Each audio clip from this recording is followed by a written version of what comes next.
चलिए, स्वागत है बच्चों आप सभी का आज के हमारे सेंटेंस इम्प्रूवमेंट के डे 3 के सेशन में। आज हम लोग सेंटेंस इम्प्रूवमेंट में आए कुछ क्वेश्चंस देखने वाले हैं, कुछ बढ़िया क्वेश्चंस हम लोग करने वाले हैं। चलिए स्टार्ट करते हैं हम लोग आज का सेशन।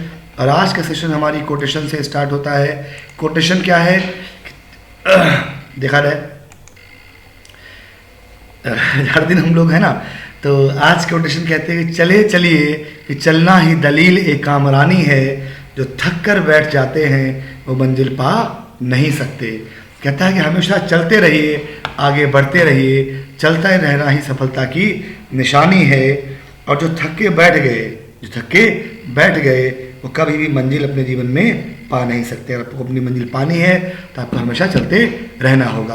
अगर आप थक गए तो मंजिल आप नहीं पा सकते, यही मतलब है। चलिए पहला क्वेश्चन देखा जाए। पहला क्वेश्चन कहता है कि you are going to watch out for your rude behaviour, है ना। You are going to watch out for your rude behaviour. अब देखिए, अगर हम वॉच आउट का मतलब बात करें, पेन मैं दोबारा ले लेता हूँ, कलर चेंज कर देता हूँ, है ना। वॉच आउट की अगर मैं बात करूँ तो वॉच आउट का मतलब होता है ध्यान देना, है ना। जिसको आप और क्या कह सकते हैं, टू बी केयरफुल, ठीक है। वॉच आउट का मतलब टू बी केयरफुल। वहीं पर आप खुद ही आंसर बता देंगे जब हम इसका सॉल्यूशन आपको बताएंगे। वियर आउट का मतलब होता है टू बी एग्जॉस्टेड, ठीक है। वियर आउट का मतलब क्या होता है, टू बी एग्जॉस्टेड, यानी कि थक जाना, किसी काम को करते करते थक जाना। सिट इन क्या मतलब होता है, सिट इन का मतलब होता है टू ऑब्जर्व, किसी चीज को ध्यान से देखना, है ना, to observe. Get told off, इसका मतलब होता है टू बी क्रिटिसाइज्ड, आलोचना झेलना, है ना। अब क्वेश्चन कहता है कि you are going to watch out for your rude behaviour, तो आप अपने रूड बिहेवियर के लिए ध्यान दिए जाएंगे, आप अपने रूड बिहेवियर के लिए थक जाएंगे, आप अपने रूड बिहेवियर के लिए ऑब्जर्व किए जाएंगे, कि आप अपने रूड बिहेवियर के लिए आलोचना झेलेंगे। तो ऑब्वियस सी बात है, आलोचना लोग आप करेंगे। अगर आप रूड बिहेवियर करेंगे तो लोग आपको डांटेंगे, आपके बारे में बुरा कहेंगे, यानी कि get told off is the correct answer. Clear है सभी को?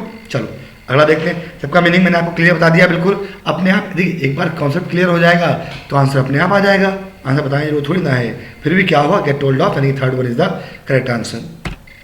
अगला कहता है कि in spite of all perils, peril का मतलब होता है संकट, ठीक है, ऑब्स्टिकल्स, मुसीबतें, यही मतलब होता है पेरिल्स का। In spite of all the perils she figured out her plans and finally succeeded. कहता है कि अपने सभी संकटों और मुसीबतों के बावजूद वो क्या है, अपने प्लान्स को डैश कर पाई। अब देखो यहाँ पर सोचने वाली बात ये है कि हम लोगों ने पहले भी बात करी हुई है, मैंने आपको पहले ही बताया है कि अगर हम इन स्पाइट ऑफ की बात करें या फिर डिस्पाइट की बात करें, है ना, या फिर हम बात करें फॉर कॉमा की या फिर हम बात करें ऑल्दो यट या कॉमा की, या हम बात करें कंजंक्शन नेवर द लेस की, या हम बात करें हाउ एवर कंजंक्शन की, तो ये सारे के सारे कंजंक्शंस जो हैं कंट्राडिक्टरी स्टेटमेंट्स को रिलेट करते हैं, यानी कि दो ऐसे स्टेटमेंट्स जो अलग अलग सेंस, अपोजिट मीनिंग रखते हैं, अपोजिट सेंस रखते हैं, एक पॉजिटिव एक नेगेटिव, एक नेगेटिव एक पॉजिटिव, ऐसे स्टेटमेंट को रिलेट करते हैं। इन्हें हम लोग क्या बोलते हैं, इनको रिलेट करने के लिए इन सारे कंजंक्शन का यूज़ होता है। तो कहता है कि सभी मुसीबतों के बावजूद, तो मुसीबतें आई तो प्लान रुकना चाहिए, लेकिन उल्टा होगा, एक तरफ मुसीबतें हैं तो उसने अपना प्लान कैरी किया होगा, ठीक। अब देखो किसका मीनिंग कैरी करने जैसा है। पहला जो स्टेटमेंट है वो है गॉट ऑन विद, ठीक है। गॉट ऑन विद का अगर हम बात करें, गॉट ऑन विद का मतलब क्या होता है, टू कंटिन्यू विद, है ना। गॉट ऑन का मतलब क्या होता है, टू कंटिन्यू विद, ठीक। दूसरा है, पेन दूसरा ले लेते हैं हम लोग, कलर यहाँ पर चेंज करके, आजा ब्लैक कलर, ठीक है। एंडेड इन, एंडेड इन का मतलब है समाप्त होना भी होता है, और हाँ टू फिनिश किसी चीज को समाप्त कर देना, ठीक। ड्रॉप्ड इन, अगर हम ड्रॉप्ड इन की बात करें तो ड्रॉप इन को किसी को बुलाना, ड्रॉप इन मतलब क्या होता है, किसी को to call casually, to call casually, ठीक। अब देखो फिगर्ड आउट, आप जानते हैं किसी चीज को जान लेना, समझ लेना, ठीक है। क्या होगा आंसर, तो in spite of all the perils she figured out, तो क्या होगा, in spite of all the perils she got on with, कहता है कि सभी मुसीबतों के बावजूद वो अपने प्लान्स को क्या कर सकी, उनके साथ कंटिन्यू कर सकी, उनको कैरी कर सकी, है ना, क्या कर सकी, उनको कंटिन्यू कर सकी, उनको जारी रख सकी, ठीक है। यानी क्या हो जाएगा आंसर आपका, got on with, first one is the correct answer. Pen का कलर चेंज हो जा भाई, चेंज हो जा, हो गया, ठीक है। तो क्या हो जाएगा, गॉट ऑन विद। क्लियर सभी को।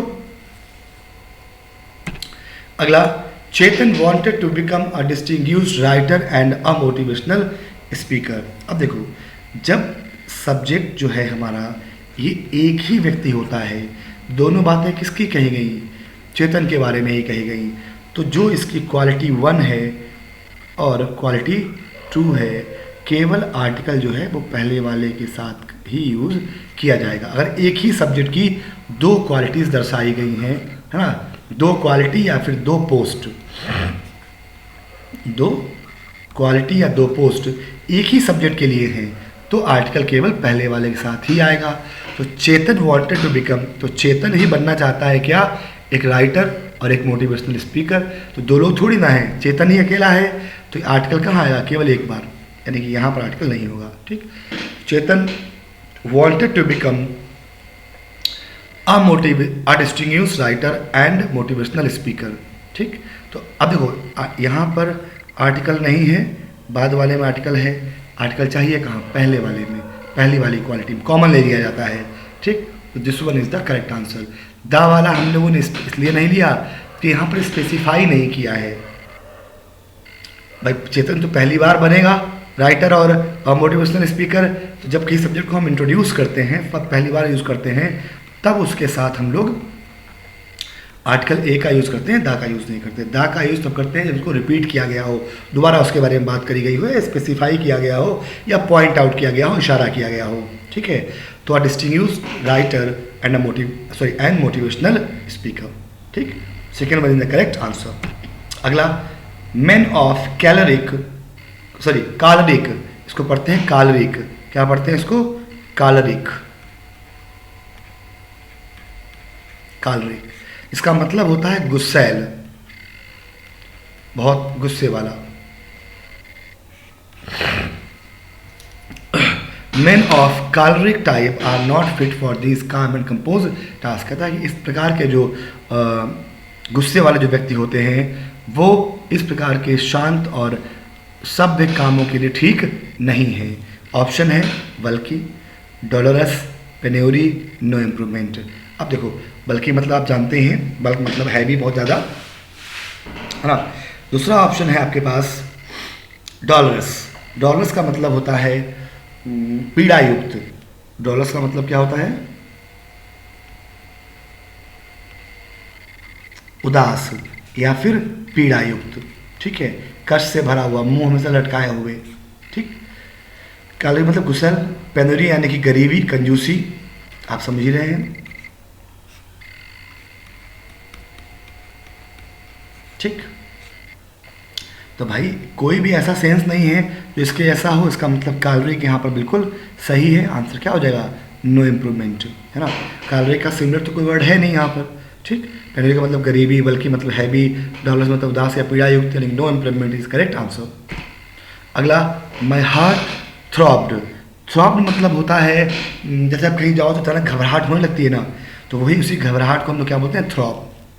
तो माई हार्ट थ्रॉब्ड, मेरा हृदय क्या हो गया, घबरा गया, धड़कने लगा बहुत तेज, घबरा गया, बहुत तेज धड़कने लगा। The moment I entered the hospital, उस पल जब मैं हॉस्पिटल में घुसा, हॉस्पिटल के कॉरिडोर में घुसा, that echoed loud screamed and cried. कहता है कि जो बहुत तेज आवाज़ें थी, जो लोगों के रोने की आवाज़ें थी, जो लोग बहुत तेज चिल्ला रहे थे, उसकी वजह से क्या हुआ कि मेरा जो हृदय है वो बिल्कुल घबरा गया। तो क्या होगा, my heart throbbed the moment I enter the hospital corridor that echoed. Corridor में क्या हो रहा था, गूंज रही थी। इकोड मतलब गूंजना। क्या गूंज रहा था, लाउड स्क्रीम्स, बहुत तेज लोगों के चिल्लाने की आवाज़ और रोने की आवाज़। ठीक, तो एक आवाज़ थोड़ी होगी, बहुत सारी होंगी, इसलिए यहाँ पर स्क्रीम्स और cries, third one is the correct answer. ठीक है, प्लूरल बार हमने शब्द लिया है।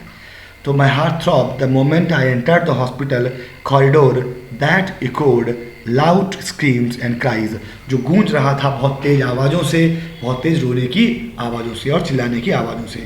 ठीक है, third one is the correct answer. Good. अगला है, we were not able to stay overnight at the hotel since we do not reserve our room in advance.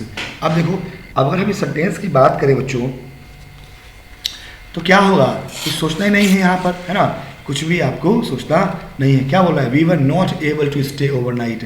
पहली बात तो पास्ट टेंस है, कहाँ गया पेन, पहले पास्ट टेंस है, पास्ट टेंस है तो एक बात तो क्लियर हो गई, हैव नॉट नहीं होगा। ठीक, अब कहते हैं कि डू नॉट, यानी डू नॉट भी नहीं होगा, यानी कि नो इम्प्रूवमेंट भी नहीं होगा। हैड नॉट या डिड नॉट, तो वी वर, अब सिंस दिया हुआ है, सिंस वी, जब दो बातें यहाँ पर कही गई, तो रूम आपने पहले से एडवांस में बुक नहीं किया, इसलिए हम वहाँ नहीं रुक पाए।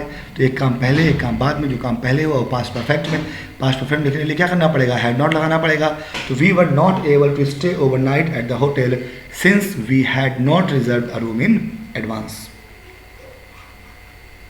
ठीक है, तो we were not able to stay overnight at the hotel since we had not reserve a room in advance. जब भी दो स्ट्रक्चर एक साथ पास्ट में आए, तो जो काम पहले होगा वो पास्ट परफेक्ट में, क्योंकि हमने पहले से रूम नहीं बुक किया था, इसलिए हम वहाँ रात में नहीं रुक पाए भाई, है ना। अगला, the bank would decide unless Ashok is eligible for a loan, past present tense में है, ऑन हिज मंथली सैलरी। तो एक जनरल स्ट्रक्चर है कि बैंक जो है वो निर्धारित करेगा, जब सेंटेंस प्रेजेंट में है तो वुड का प्रेजेंट क्या होगा, विल, तो यहाँ क्या आना चाहिए, will decide. The bank will decide, यानी कि this one is the correct answer, है ना।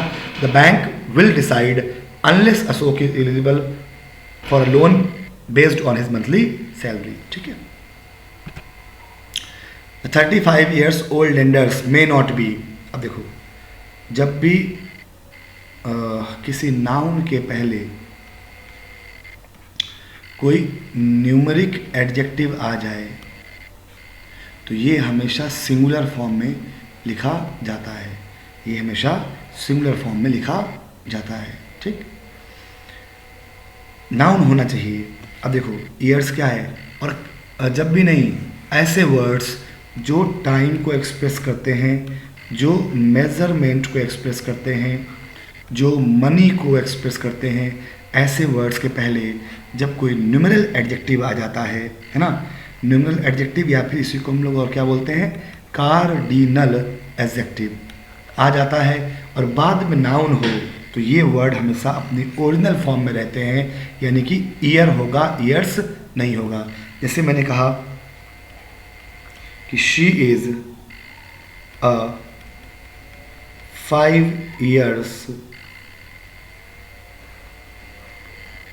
ओल्ड गर्ल, तो कहता है अ वर्ड जो डिनोट करता है टाइम को, के पहले न्यूमेरल एडजेक्टिव और के बाद में अगर नाउन है, ओल्ड एडजेक्टिव, लेकिन गर्ल तो नाउन है ना, तो नाउन है तो ये अपनी ओरिजिनल फॉर्म में रहेगा, ईयर्स के जगह पर क्या आएगा, ईयर। तो she is a 5 year old girl.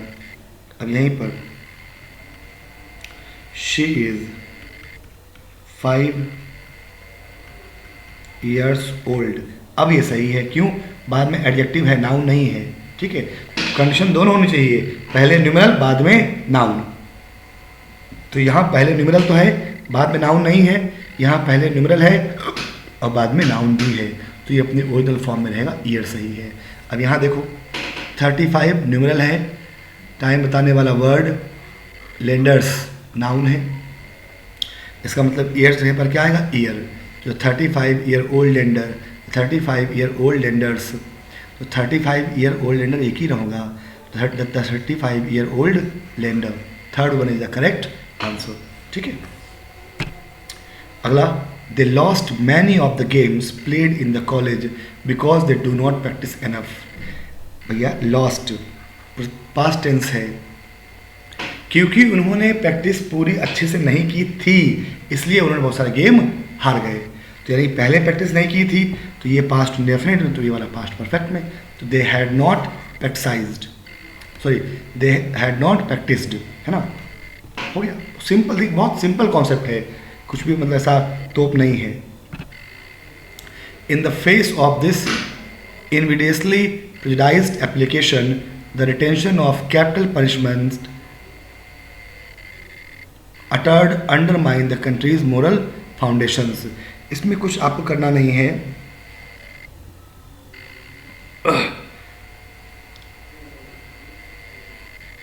in the face of this invidiously prejudiced application, the retention of the capital punishment,